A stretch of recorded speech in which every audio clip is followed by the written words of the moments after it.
So here now we are starting with the causes of the law of variable proportion, means why this increasing return applies, why this decreasing return applies, why this negative return applies. Okay, so the first one cause we are taking for the phase 1, reasons for the increasing return. The first cause for the increasing return application is better utilization of the fixed factor. Means जब हम fix factor, जब हम production को start करते हैं, पहला production हमने unit लगाया तो सेकेंड आउटपुट निकल करके आया, दूसरा हमने लेबर लगाया तो कितना आया, प्रोडक्शन 5 निकल करके आया, फिर तीसरे लेबर पे 9 प्रोडक्शन निकल करके आया। यानी कि यहाँ पर जो फिक्स फैक्टर है ना, वो अपने बहुत प्रॉपर तरीके से काम कर रहे हैं, वो बहुत ज्यादा अपनी एनर्जी, क्योंकि अभी क्या है, फिक्स फैक्टर के साथ में वेरिएबल फैक्टर स्टार्टिंग में कंबाइन हुआ है, वो इतना ज्यादा ओवर यूटिलाइज नहीं हुआ है, एग्जॉस्ट नहीं हुआ है। तो इसीलिए जो ये फिक्स फैक्टर है वो बहुत अच्छे से यूटिलाइज हुआ है, मशीनरी बहुत सही से काम करेगी, तो हम उससे काम कम ले रहे हैं। ठीक है, तो इसीलिए जो यहाँ पर फिक्स फैक्टर बहुत अच्छे से अप्लाई हुआ है। Second is increase efficiency of the variable factor.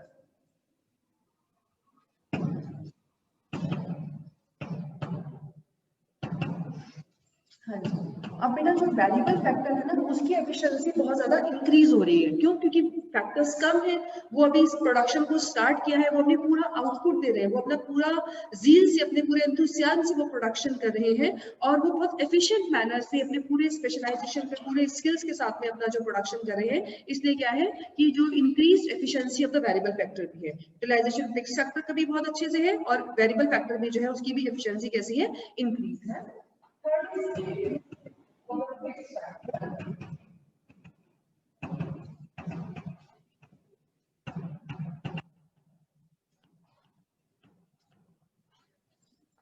हाँ जी, generally the fixed factor which are combined with variable factor are indivisible. Such factors cannot be divided into smaller units. Once an investment is made in an indivisible fixed factor, then addition of more and more units variable factor improves the utilization of the fixed factor. Okay?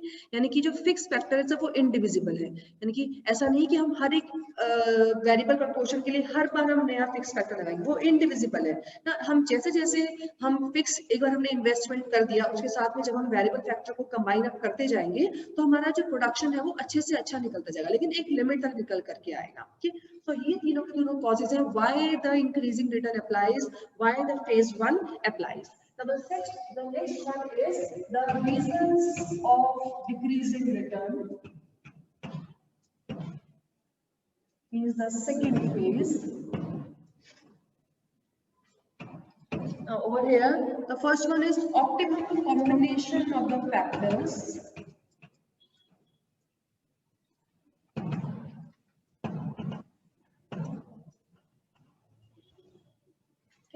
Now over here, among the different combinations that you carry by in the fixed factor, there is one optimum combination which is found in this decreasing return.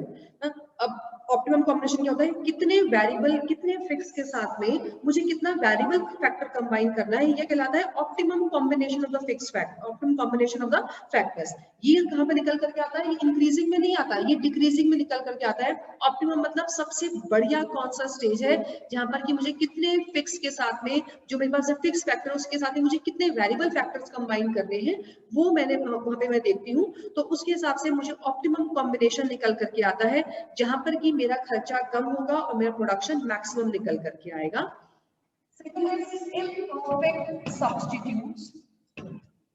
अब यहाँ पर decreasing return जो हम आगे चलते जाते हैं ना कि और फैक्टर्स, वेरिएबल फैक्टर लगाते जाते हैं, तो उस केस में क्या होता है कि हम वेरिएबल फैक्टर को लगा रहे हैं फिक्स फैक्टर की जगह। जरूरत हमें फिक्स फैक्टर की भी है, क्योंकि ऐसा नहीं है कि आप एक ही फिक्स के ऊपर लेबर लगाए जा रहे हैं, एक ही रूम को बनाना है तो हम उसमें लेबर बढ़ा रहे हैं ना, वो कुछ भी निकल करके नहीं आएगा। एक ही लैंड के ऊपर अगर आपको खेती करनी है तो आप प्रोडक्शन को बढ़ाना है तो आप लैंड नहीं बढ़ा रहे हैं, आप उसमें लेबर बढ़ाए जा रहे हैं। एक ही मशीनरी पे आप दिन में भी 8 घंटे काम करवाते हैं, फिर शाम से फिर 8 घंटे काम करवाते हैं, पूरी पूरी रात उस मशीनरी में काम होता है, तो वो क्या होगा, एग्जॉस्ट हो जाएगी मशीनरी। अब हमें प्रोडक्शन तो बढ़ाना है, लेकिन हम उसके लिए खर्चा नहीं करना चाह रहे हैं, हम क्या कर रहे हैं, सिर्फ वेरिएबल फैक्टर से ही वो प्रोडक्शन बढ़ाना चाह रहे हैं।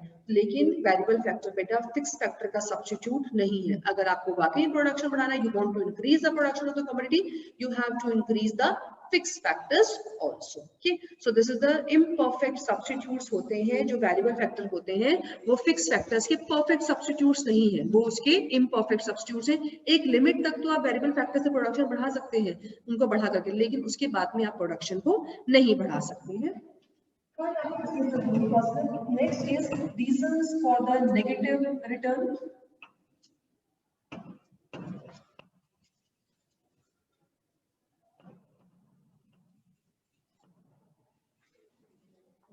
Now, first is limitation of fixed factor.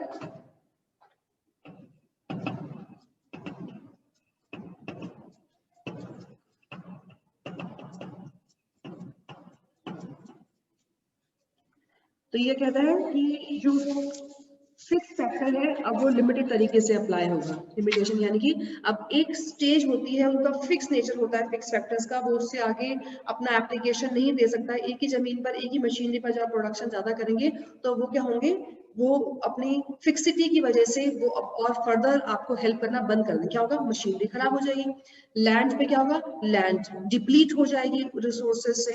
तो इसीलिए वो अपने फिक्स नेचर की वजह से अब जो है फर्दर प्रोडक्शन वो नहीं बढ़ा पाएंगे। इसीलिए क्या होता है, नेगेटिव रिटर्न लगते हैं। नेगेटिव रिटर्न का मतलब क्या होता है कि जो हमारा मार्जिनल प्रोडक्ट है वो नेगेटिव में जाता है और टीपी बढ़ने की बजाय क्या होता है, डिक्रीज करना शुरू करता है। यानी कि आप एक वेरिएबल फैक्टर लगा रहे हैं लेकिन प्रोडक्शन उससे बढ़ने का, उससे उल्टा प्रोडक्शन गिर जा रहा है।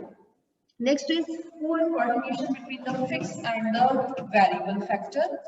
जो फिक्स्ड और वेरिएबल फैक्टर्स है ना, उनके बीच में कोऑर्डिनेशन कैसा है, पुअर कोऑर्डिनेशन है।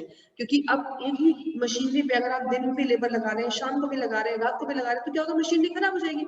वो क्या करेंगे, आपस में एक दूसरे को ब्लेम करेंगे, नहीं ये इसने खराब किया, वो उसने खराब किया। कोई भी अपने पर वो नहीं लेगा ना कि हाँ मेरी वजह से खराब हुआ है। Nobody takes a blame on themselves ना। तो उसमें क्या होगा कि जो आपस में उनमें मतभेद रहेगा, जब वो मिलजुल के काम नहीं करेंगे तो काम प्रॉपर तरीके से नहीं हो पाएगा। तो जो फिक्स्ड और वेरिएबल फैक्टरों के बीच में कॉम्बिनेशन बिल्कुल भी सही नहीं होगा।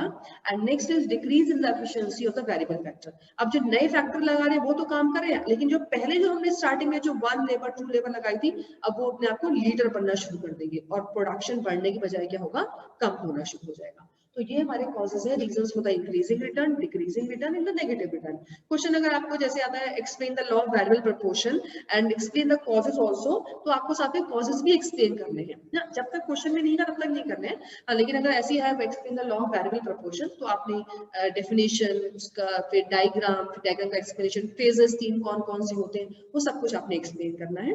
तो ये these were the causes of the law of variable proportion, increasing, decreasing and the negative return.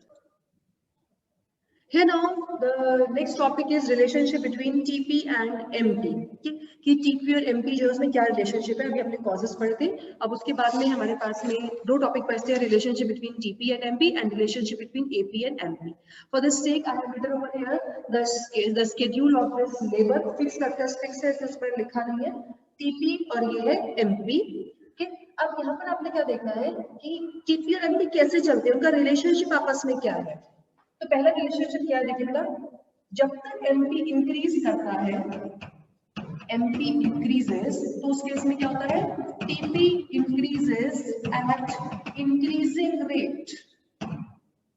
ये इसका पहला रिलेशनशिप है कि जब तक MP इंक्रीज करेगा तब तक TP भी इंक्रीज करेगा, लेकिन कैसे करेगा, इंक्रीजिंग रेट पर करेगा। इंक्रीजिंग रेट का मतलब होता है इनका जो डिफरेंस है ना वो बढ़ेगा, उसको बोलते हैं इंक्रीजिंग रेट। ठीक है, तो ये है हमारा, जब तक MP, पहला रिलेशनशिप है, जब तक MP इंक्रीज करेगा तब तक TP भी इंक्रीज करेगा, लेकिन वो कैसे करेगा, इंक्रीजिंग रेट पर करेगा।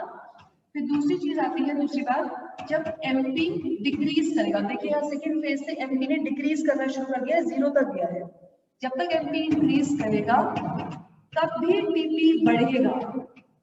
ठीक है, जब MP डिक्रीज करना शुरू कर, देखो 3, 2, 1, तब भी TP बढ़ रहा है, 9, 12, 14, 15 बढ़ रहा है ना, लेकिन अभी कैसे कर रहा है, ये डिक्रीजिंग रेट पर इंक्रीज कर रहा है। डिक्रीजिंग रेट का मतलब है इनका जो डिफरेंस है वो गिर रहा है। बात तो वही है, हमने TP को MP से तो निकाला है, MP को प्लस करके ना, लेकिन जब तक जब MP डिक्रीज करेगा तो भी TP बढ़ेगा, but at a decreasing rate. पहला क्या था, जब MP इंक्रीज करेगा तो TP इंक्रीज करेगा, but at a increasing rate. अब MP डिक्रीज कर रहा है तो भी TP इंक्रीज कर रहा है, but at a decreasing rate. Third, when MP is 0, TP is maximum। ठीक है। जब MP 0 हो जाता है तो उस केस में TP कैसा हो जाता है, मैक्सिमम, सबसे ज्यादा होता है। क्यों? क्योंकि आप जितना ही प्रोडक्शन मैक्सिमम इतना ही प्रोडक्शन कर सकते हैं। तो जब MP 0 है तो TP मैक्सिमम है। सिंपली बाय जो शेड्यूल चल रहा है उसको हमने एक रिलेशनशिप बताना है, ये शेड्यूल दोनों कैसे रन कर रहे हैं। तो MP 0 है तो TP कैसा है, मैक्सिमम है। And fourth, when MP is negative TP falls. चौथा रिलेशनशिप क्या है, जब MP नेगेटिव हो जाता है तो उस केस में TP गिरना शुरू कर देता है। So this is the relationship between TP and MP। Simply what they are running, how they are going on, how the function process is going on, simply that I have explained to you. AP now the next one topic is relationship between AP and MP. ना AP हम कैसे calculate करते हैं, AP is calculated as TP upon labour. कि MP तो क्या है, TP का डिफरेंस है, लेकिन AP यानी कि एवरेज प्रोडक्ट कैसे आता है, TP अपॉन लेबर। कैसे आएगा, TP upon labour 2 upon 1, 5 upon 2, 9 upon 3, 12 upon 4, 14 upon 5। इस तरीके से मैंने ये AP कैलकुलेट किया है। 2, 2.5, 3, 3, 2.8, 2.5, 2.1 और 1.7 ये मैंने कैलकुलेट करा है AP। ठीक है, अब देखिए इसका relationship. As long as MP is more than 80, AP rises। का रिलेशनशिप है, जब तक MP AP से ज्यादा है, देखिए 2, 3 है, ये 3 है, ये 2.5 है, ये 4 है, ये 3 है। जब तक MP AP से ज्यादा है तब तक AP राइज करता है। ठीक है, जब तक MP AP से ज्यादा रहेगा तब तक AP राइज करेगा, बढ़ेगा, क्योंकि एवरेज प्रोडक्ट क्या है, पर हेड प्रोडक्शन कितना हो रहा है। दूसरी चीज, MP AP के इक्वल होता है कब, जबकि AP मैक्सिमम होता है। देखिए MP AP के इक्वल है यहाँ पे 3, 3, 4 लेवल पर, कब है, जबकि AP मैक्सिमम है। सबसे ज्यादा AP यहाँ पर है। जब दो चीजें इक्वल होती है तो नेक्स्ट वाले को लेते हैं बेटा।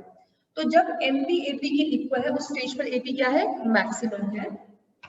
Third, when MP is less than AP falls। अब आगे देखिए, जब MP AP से कम हो जाता है, यानी कि जो इंक्रीज प्रोडक्शन हमारा जब कम होता है उस केस में MP कम हो जाता है और AP बढ़ जाता है। ठीक, पहले क्या था, AP इंक्रीज कर रहा है, लेकिन जब MP AP से कम होता है तो AP फॉल करना शुरू कर देता है। Next four is MP can be negative but AP can not. MP तो नेगेटिव हो सकता है क्योंकि वो एडिशनल प्रोडक्शन, लेकिन AP क्या है, TP अपॉन लेबर। जब तक प्रोडक्शन आता रहेगा, जब तक प्रोडक्शन रहेगा तब तक AP भी रहेगा। इसलिए ना तो वो 0 होगा तब तक और ना ही वो नेगेटिव होगा। Okay, so this was the relationship between AP and MP over here.